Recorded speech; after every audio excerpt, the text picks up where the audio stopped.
guys, it's Mari here, and I'm going to just give you a little brief overview of some of my mixed media products in my craft room. And I don't want to make this video too extremely long, so I'm not probably going to give a ton of detail about every single product, so it will just, like I said, be an overview. So the first thing that I will talk about is stencils. And just grabbing them here. I do have quite a few stencils. Got a lot of stencils actually. And so what I really love about stencils is that you can add some detail to a project quite quickly with a stencil. And I think probably one of the stencils that I would recommend the most highly is just something that's really basic to add some really quick texture to your project. So one of the stencils that I do really like a lot is this one. And I think this is a Crafter's Workshop stencil, but I'm not 100% sure. It looks like it is to me, but most of my stuff comes from either scrapbook.com or Simon Says Stamp. So if you go into scrapbook.com, for example, and you bring up the Crafter's Workshop stencils, you can probably find one that looks like this. And you know, you can just add some really quick texture or color to your project using a stencil like this. Another stencil that I would recommend is a stencil that has some letters on it, some lettering, either some script, some text, or some alphabet letters with some letters. I think this is a Dilutions stencil, I'm pretty sure. And you can get a variety of different stencils that have the alphabet on them, or letters or text or whatever. And it just adds a little bit of interesting texture to your different projects. So I would recommend that. I've got, like I said, I have a lot of stencils. I'm not going to go through all of them, but I do really like the Tim Holtz stencils as well. They're really good. They're really easy to store. And I just pulled everything out and put it in a pile to show you. But the nice thing about these ones too is they do have the holes. So if you have a ring, you can keep them in a ring. You can add a hole to any of your stencils and store them in that way. So stencils are a pretty huge part of my creative process, and I highly recommend that if you plan to do any amount of creative projects in your craft room, that you start a little stash of stencils. They're pretty useful. So some of the other products that I use, I'm going to start off with Gesso. Gesso is a product that will take your paper and coat it with this product, obviously, that will keep it from being permeable. So what that means is that it will prevent water from seeping into your paper and wrecking it. So if you're working on, mixed media paper, or even if you're working on like a heavier cardstock, it's a really wise thing to treat that and prime it with some gesso first. Clear if you want it to be transparent, and opaque gesso if you want it to have, obviously, if you want it to be opaque for whatever reason. So those are some fairly fluid ones. Those are Liquitex. You can also get heavy gesso, and heavy gesso is really nice if you want to create some texture on your background. You can also mix it with other products to colorize it if you want, and there's lots of different brands that you can get. The Liquitex Super Heavy Gesso has a little bit more density to it than the Finnabair Art Basics Heavy White Gesso, but these are both really great products. I like them both. And you can also get some black heavy gesso as well in different brands. This one happens to be Finnabair, again from Prima. And the nice thing about the black is, once again, you can mix it with white and make gray. If you want to have a really stark black to start with and then add some white on top, and then some other colors and layers and so on. That's the big thing about art journaling, or a lot of the art projects that I work on, is there's going to be lots of layers on there, right? And one of the concerns that I had in the questions, and what prompted me to do this video in the first place, was some questions on my YouTube channel, was how do you prevent things from going muddy, from becoming a muddy mess and all the colors mixing? And definitely part of that is knowing how your different products react. That's huge, right? Another thing is ensuring that you allow for the proper amount of drying time from one layer to the next, when you know that there's going to be a reaction between your products if you don't, okay? Sometimes it's good to work with one product wet on top of another. There are instances where you might want to take some gesso and add it on the top of your blue paint, your teal paint or whatever, so that it changes the color a little bit. It adds a little bit more texture to that area that you're adding that to, and so on. It really depends on the effect that you're going for. And my bottom line piece of advice would be, take some paper in your craft room and practice and try it, and try the products and see what happens when you mix things together, or if you do work wet on wet, or so on and so forth, so that you can see which of your products are going to react to moisture, which ones aren't, which ones are permanent, which ones aren't permanent. Those are all really important things to know when you're working with your different art products, for sure. Besides the gesso, you can also get other things to add texture to your projects. You can get molding paste. This is a golden gel medium. It's called molding paste. You can also get different brands of texture paste. I know Ranger has a really great texture paste. You can get Liquitex products that are molding pastes and so on. I also have a crackle texture paste, which is really fun. It just adds some crackle to your project, which is kind of cool. And it's just a matter of trying some things. So buy a small container, try it out on your project. Also use what you have. If you've already got some products in your craft room that you haven't really tried that much with art journaling, try them out, and like I said, practice a little bit with them and see how that works. Another product that I really like to use on my different projects is gel medium, and this one happens to be matte medium, so it's going to dry matte. The brand, it's just whatever you try and you like. This one happens to be Dina Wakley gel medium. I like it, it's good, but I like the Liquitex gel medium too. It's just whatever you want to try. Let's see, what else should I show you right now? Some other kinds of texture that you can add might actually already have color added to them. This one is a product from Shimmers, and it's called Dazzlers. This product has a lot of shine to it and obviously a lot of color. Shimmers, it has their own website. You can only buy their products from them, and they have a wide variety of all kinds of different really fun stuff that you can get, including these texture pastes. So this, you can see these ones are really quite thick.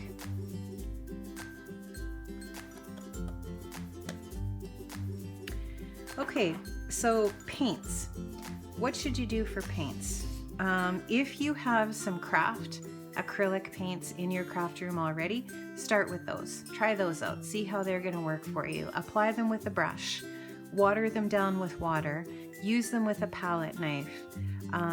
Try them in a variety of different ways on your projects and see how they react. See what you like with them. Really, it's all about finding out what you like and what you enjoy and what's going to work for you, and learning all of this. There's definitely a learning curve involved, and I'm not an expert. I have lots of learning left to do, and I've been working with art products for a long time, but not necessarily in every form, obviously, and I'm still very much a beginner to an intermediate artist. And I use that term very loosely because, what I do in my craft room is for pure enjoyment. I just do it because I love it. And I share this stuff because I think that it's something that, you know, anybody that has that desire to share their creativity, or just to do things that are creative, I want to share things with them that might help them to do that. So another kind of paint that you can use is heavy body acrylic paint. And the nice thing about the heavy body paint is obviously it has way more texture and density to it than something like a fluid acrylic. So one isn't necessarily better than the other as far as these different types of acrylics, but they do different things, right? So obviously the fluid acrylic is fluid.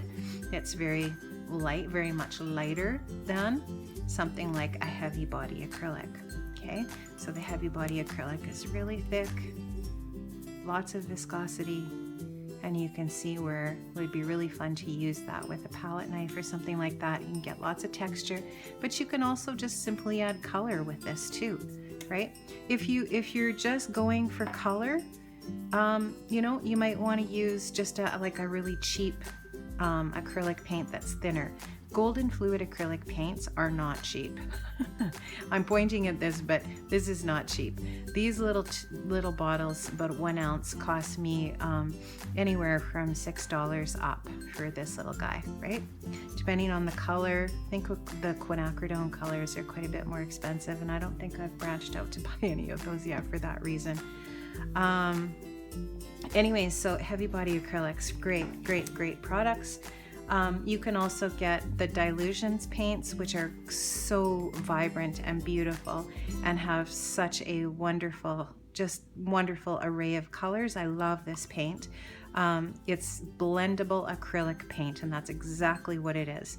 You can use it with your fingers, you can use it with a brush. It's not heavy enough so much to work with a palette knife, but you know, you can use it with a baby wipe. Like, there's lots of different ways to apply this to your projects.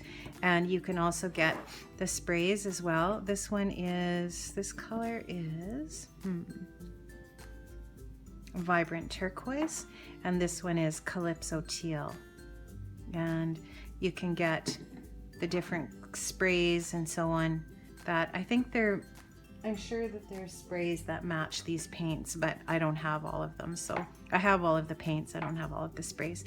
The ink sprays are also really great to work with. They're very reactive, and you can watch lots of videos by Diane Reevely on YouTube to see and check out how those work.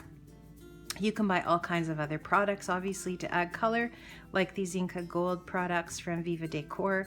And this is really fun to use to add some shimmer and shine onto your projects. I've also got, what else did I pull out here? One way that you can colorize your molding paste or your texture paste is to add, well, you can add a lot of different things to it, but one thing that we could add ink to it, but you could also add something like these Lindy Stamp Gang Magicals to the molding paste to colorize them. And you would just take a little bit of this powder and work it into your molding paste, and you get just a really pretty, in this case, an orange color of paste. How would you put texture paste onto your project? You could use your stencil. You could use a palette knife. Lots of people just take the texture paste and paste it on with a palette knife. Sorry, I'm back. My phone was just ringing, so I just went and quickly answered it. So I was talking about texture paste and the different ways that you could apply that. Okay, some of the other things that I use in my projects are things like stamps. I love stamps, and the stamps that I really love are from Prima Marketing. They're the Finnabair stamps. Love those. I have quite a few stamps, but those would be my favorite ones for working with mixed media. I've also got some other products besides just the acrylic paints. I've also got watercolor paints, and these ones are gouache paints by Reeves. If you're looking for a really, really cheap paint to kind of add to your supplies, and you want to start introducing some paints, this is a great choice. This is a little set that I bought at Michael's. It was super cheap. I got all of these colors in this set, including black and white. So that means you can mix black or white with a lot of your other colors to make, you know, lighter shades of those colors. You can mix the colors together as well to make different colors. So anyways, this is a really good basic set of some paints, and a couple of other products that you can use in your art journaling are some gelatos. You could use gelatos. These are water soluble. That means they're going to react with water. So once again, to answer the question or talk about the idea that, you know, people's projects end up getting muddy, that means that you're putting products on top of products that react with each other, and they're going to mix together, so that when you mix colors together, eventually it's going to turn brown and turn muddy. So make sure that you dry things thoroughly. Make sure that you know how the products are going to react when they are added together. Those are the two pretty important tips that I could give you. Another color product that you could get are Neocolor 2s, and these are water-soluble wax pastels. They're made by Karen Dash. The gelatos are from Faber-Castell and are pretty readily available in most craft stores. The Neocolors you'll have to probably get from Amazon or an art store here in Canada anyways, and I don't know about the States if Joann's carries these or some of the other places, but here in Canada, my best bet is definitely an art store or Amazon. And these are a Swiss-made product. They are fantastic. I really, really love these. And yes, they're water soluble. They react with water. Okay. So what else have I got to show you? I've also got another product that is a pencil that's I have these Derwent Inktense pencils. This set, by the way, if anybody wants to buy these, let me know. Leave me a comment. I bought another set that has 72 colors in it, so I'd like to sell these. I don't know, probably, I'm guessing I'd sell these for $40 Canadian if you want them. I think I paid $58 or something like that for them. Anyways, let me know if you're interested in these Inktense pencils. They're gorgeous. So the great thing about these is that you put them on using water, but they're permanent once they dry, and they are absolutely gorgeous. So I love these. And this set, I've maybe only used them once or twice, and then I just found that Amazon had the really large set on sale, so I bought the large set. But this is a really great starter set. Gorgeous. Love, love, love the Inktense pencils. And another great product is the Aquarelle pencils, and these are great for using on a variety of different projects. I've got, so these are by Faber-Castell. I also have a Stabilo pencil in here as well, which are also really great to work with. Once again, I would recommend that you get some of these products and try them. Okay, but if you're looking for a good pencil to use, if you want something that's water soluble, you're looking for something that will go over top of anything, that's the Stabilo, right? It's a great pencil. So this is a pencil that I would really highly recommend. So once again, it's the Aquarelle Stabilo, and it's a great pencil. So paper, glass, plastic, and metal is what it will go over top of. So if you've done some work in your mixed media journal and you want to draw over top of it, you want to draw a face over top of all the different mediums you've used on there, you can use this and it'll actually draw on top of whatever you've put on there. So that's awesome.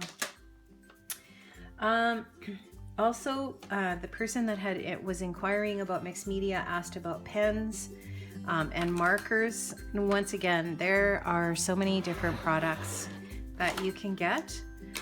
These are some Posca paint pens. I had to get these from Japan. I don't know if Jet Pens has these yet. You could try Jet Pens. I've bought lots of stuff from Jet Pens before. It's a great company.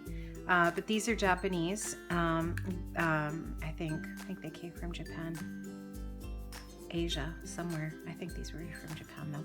And they're just really great paint pens, and I love the colors here. So they're great for outlining, for coloring in small areas, etc. on your projects. I love these. They're great. They're so easy to use. Another kind of marker, excuse me, that you can get are these Pit pens from Faber-Castell, and these are really great because they are permanent once they dry.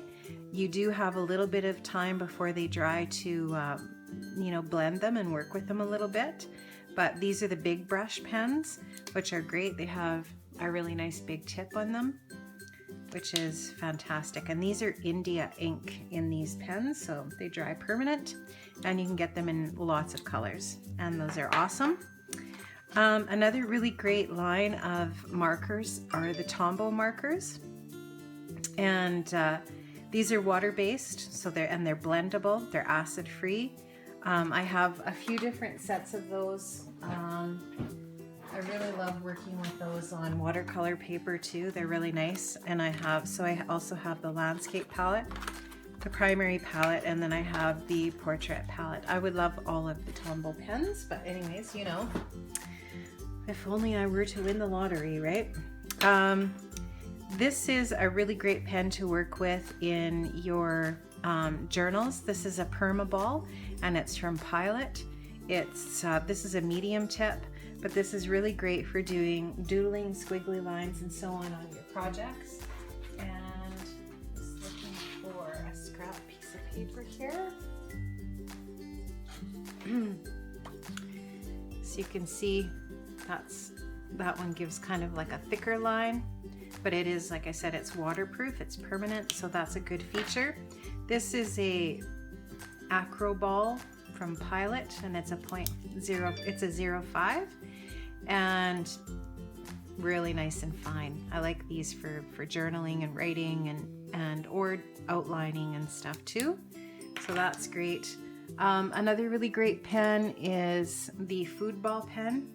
This one's a little bit thicker, so you're going to get a thicker line, but this is permanent, and it's once again really great for writing, script, or outlining, and so on. Lots of different applications for the Food Ball pen. I also like to have a calligraphy pen in my supplies. This is a wide one.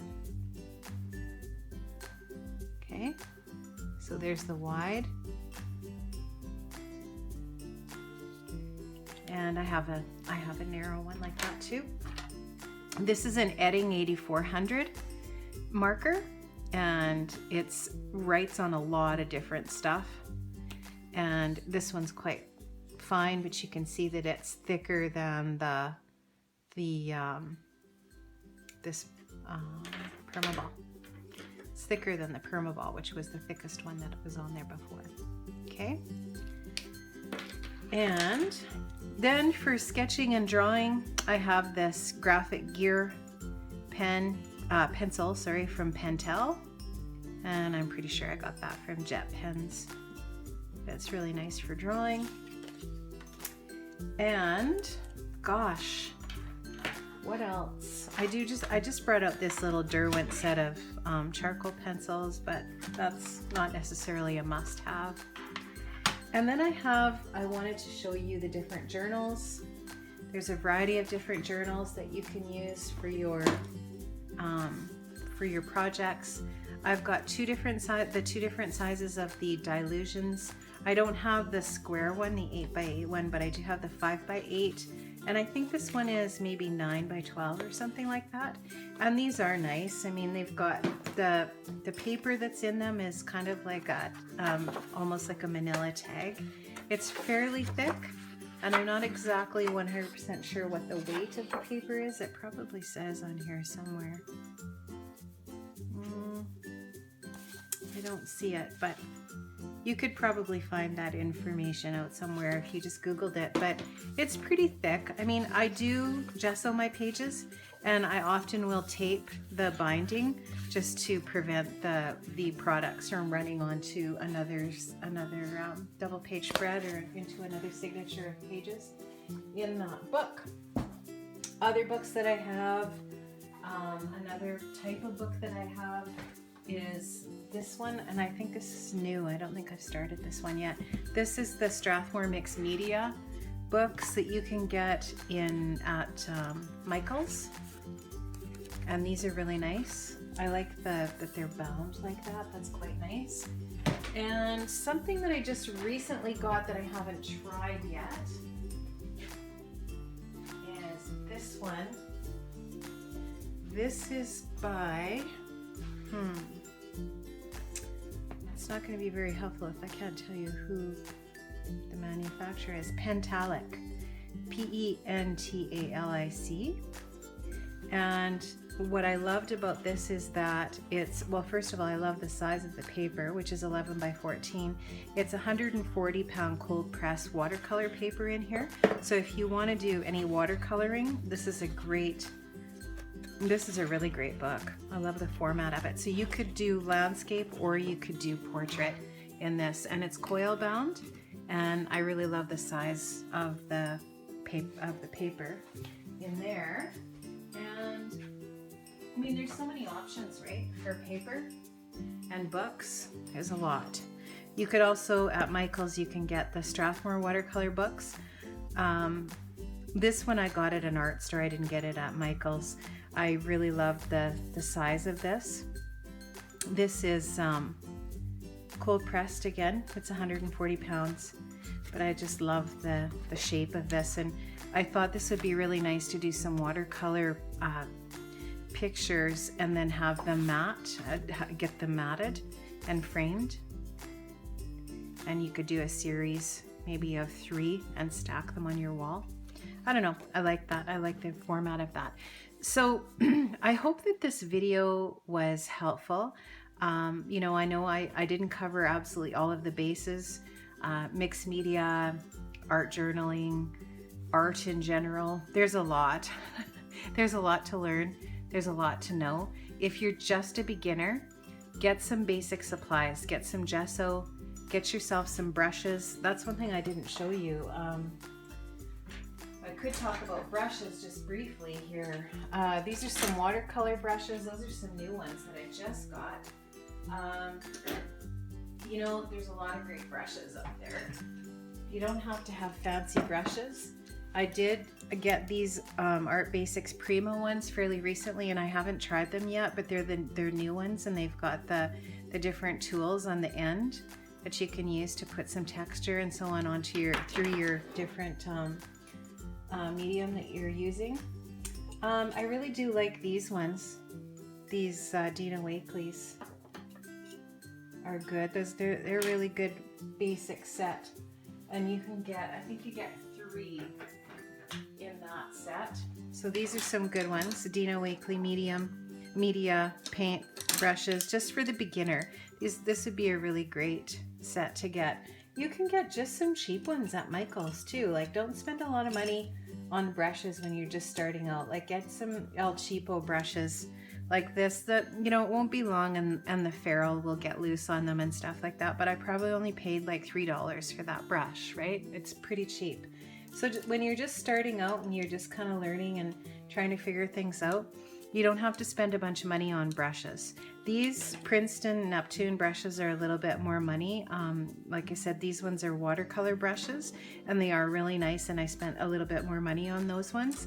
But you know, when you're just getting started, you can have, and when you're doing stuff with gesso and that kind of thing, obviously don't use your really nice brushes.